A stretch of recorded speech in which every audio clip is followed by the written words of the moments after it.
बिहार में special intensive revision यानी SIR की फाइनल लिस्ट आ गई है।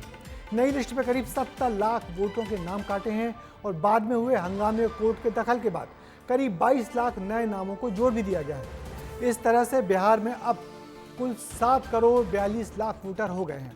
मगर बिहार में आज नई मतदाता सूची आने के साथ ही लोकप्रिय भोजपुरी गायक पवन सिंह के बीजेपी में वापसी की भी बीजेपी की बड़ी जीत समझा जा रहा है। कैसे हुई ये वापसी और एसआईआर की फाइनल लिस्ट से किस पार्टी को होगा ज़्यादा फायदा और किससे होगा नुकसान, सब कुछ देखिए इस रिपोर्ट में। बिहार में इस वक्त सियासी दलों की भौएं तनी हुई है, क्योंकि जिस बात को लेकर सभी दल चीख चिल्ला रहे थे, आज उसका आधिकारिक डेटा सभी के सामने चुनाव आयोग ने जारी कर दिया है। सवाल था कि बिहार में वोटर लिस्ट से कितने लाख लोगों के नाम काटे गए हैं। तो ये सवाल तभी से सभी के मन में था जब से एसआईआर प्रक्रिया शुरू हुई। बिहार में जून के महीने में शुरू हुई इस एसआईआर यानी कि स्पेशल इंटेंसिव रिवीजन के बाद फाइनल लिस्ट आज आखिरकार जारी हुई है। सबसे पहले उसी फाइनल वोटर लिस्ट को देखें।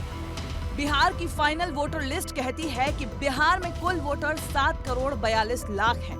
65 लाख लोगों के नाम काटे गए और 21 लाख 53 हजार लोगों के नाम जोड़े गए हैं। ये पहली बार है जब इतना सख्त क्लीन अप हुआ है। दरअसल पहले 7 करोड़ 89 लाख 69 हजार 844 वोटर्स थे। एसआईआर में 65 लाख लोगों का नाम काटा गया था, जिसके बाद 7 करोड़ 24 लाख वोटर रह गए थे। इसी को लेकर विपक्ष ने इतना हंगामा किया था कि मामला सुप्रीम कोर्ट तक जा पहुंचा था। अब जो फाइनल वोटर लिस्ट जारी हुई है, उसमें 21 लाख नए वोटर जोड़े गए हैं। फाइनल पब्लिश होने के बाद भी अगर उसमें विसंगतियां होंगी तो बहुत सख्त रुख सर्वोच्च न्यायालय उस पर अख्तियार करेगा। फाइनल जो ड्राफ्ट रोल आ भी रहा है उसको भी बाकायदा स्क्रूटनी होगी और मतदाता स्क्रूटनाइज करेंगे। आज जब फाइनल लिस्ट हो रहा है तो 3 सवाल उठाने हैं। क्या जो भारत का नागरिक नहीं है उसको रखा जाए वोटर लिस्ट में, जो मृत है उसको रखा जाए, जो दो जगह वोटर है उनको रखा जाए? तो ये सब हारे हुए लोगों की हताशा है। ये फाइनल रोल बिहार की सियासत को नया रंग दे रही है, लेकिन असली धमाल तो पवन सिंह भी खूब मचा रहे हैं। भोजपुरी के सुपरस्टार पवन सिंह की दिल्ली ट्रिप ने बिहार को हिलाकर रख दिया है। 30 सितंबर को वो विनोद तावड़े, उपेंद्र कुशवाहा, अमित शाह और जेपी नड्डा से मिले। तस्वीरें वायरल हुई और सामने से कंफर्मेशन भी आई, लेकिन तेज प्रताप ने चुटकी लेने में भी देरी नहीं की। अरे हम अलग हुए ही कहाँ थे, हम साथ हैं। अरे हम अलग हुए ही कहाँ थे, हम साथ हैं। तो पवन सिंह जो है कभी लखनऊ में हमारे पैर पे गिरे हुए थे और फिर दोबारा चले गए किसी और के पैर में गिर रहे हैं। तो लगातार किसी न किसी के पैर में गिरिए रहे हैं। वो कलाकार हैं, उनको कलाकारी करना चाहिए अपना। कहाँ वो चुनाव में पड़ रहे हैं। पवन सिंह वो नाम है जिसका ताल्लुक केवल बिहार तक सीमित नहीं है, बल्कि उनका लॉलीपॉप लागेलू गाना हो या फिर उनकी भोजपुरी फिल्में हो, उनके अंदाज ने उन्हें गली गली तक फेमस कर रखा है।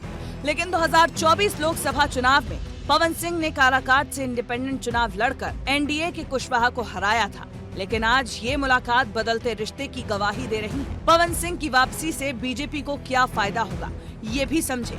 पवन सिंह के बीजेपी में आने से एनडीए को 22 सीटों पर सीधा फायदा होगा, क्योंकि पवन सिंह युवाओं, राजपूत समाज और भोजपुरी बेल्ट में काफी लोकप्रिय हैं। एनडीए को शाहबाद क्षेत्र, जिसमें भोजपुर, बक्सर, रोहतास, कैमूर जिले आते हैं, उनकी कुल 22 सीटों पर फायदा होगा। ये सीटें 2020 के विधानसभा चुनाव और 2024 के लोकसभा चुनाव में एनडीए के लिए कमजोर रही थी। 2020 के विधानसभा क्षेत्र में इस इलाके में एनडीए को सिर्फ 2 सीटें मिली थी। कुल मिलाकर एसआईआर के फाइनल ड्राफ्ट के साथ साथ पवन सिंह की लॉलीपॉप लागेलू वाली अपील ने बिहार की सियासत में अच्छी खासी उठापटक पैदा कर दी है। ब्यूरो रिपोर्ट, विस्तार न्यूज। वैसे तो ये मतदाता सूची का चुनाव के पहले एसआईआर या पुनरीक्षण करवाना चुनाव आयोग की हमेशा चलने वाली कार्रवाई है, मगर जिस आनन फानन में बिहार में चुनाव के पहले इसे जिस तरह से करवाया गया, उससे इस पूरी प्रक्रिया पर सभी ने सवाल उठाए। वैसे चुनाव आयोग ने बताया है कि स्पेशल इंटेंसिव रिवीजन यानी कि एसआईआर बिहार की तर्ज पर आने वाले दिनों में पूरे देश भर में किया जाएगा, लेकिन ज़्यादातर राज्यों में आधे से ज़्यादा मतदाताओं को किसी भी तरीके का दस्तावेज दिखाने की ज़रूरत नहीं होगी। ऐसा इसलिए क्योंकि उनके नाम एसआईआर की पिछली वोटर लिस्ट में शामिल हुए थे।